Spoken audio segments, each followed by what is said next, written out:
দোয়া কুনুত না পড়লে সালাত হবে কি? আপনার প্রশ্নটি গুরুত্বপূর্ণ।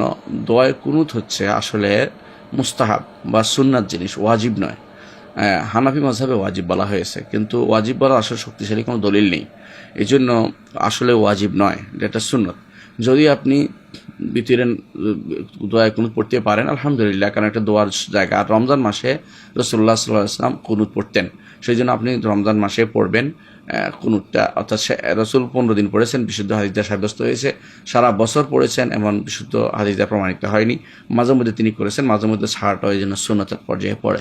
তো মাঝে মধ্যে এই জন্য দেখবেন মক্কাতে যখনই সালাত হয়, তারা একবার রমজান মাসে একদিন তারা এই ছেড়ে দেয়, কুনুত পড়া ছেড়ে দেয়, তো বোঝানোর জন্য যে এটা ফরজ ওয়াজিব নয়। তো আমরা সহজে বুঝি না এটাই যে কুনুত পড়াটা হচ্ছে মুস্তাহাব বা মুস্তাহাসান বা উত্তম সুন্নাত, রাসূলুল্লাহ সাল্লাল্লাহু আলাইহি ওয়াসাল্লাম করেছেন, কিন্তু ওয়াজিব নয়, ওয়াজিব হওয়ার কোনো দলিল নেই। এই জন্য কুনুত আপনি করলেও আপনার ভিতর হবে, কুনুত না করলেও আপনার ভিতর আদায় হয়ে যাবে আলহামদুলিল্লাহ, কোনো সমস্যা নেই। আর কুনুতের জন্য ওই দোয়াটি, যে দুইটি দোয়া আছে, আল্লাহুম্মা ইন্না নাস্তাঈনুকা এটা, আরেকটা হচ্ছে আল্লাহুম্মা হদিনি ফিমান হাদাইত, এই দুইটা ছাড়াও যদি না পারেন যে কোনো দোয়াই আপনি করতে পারবেন।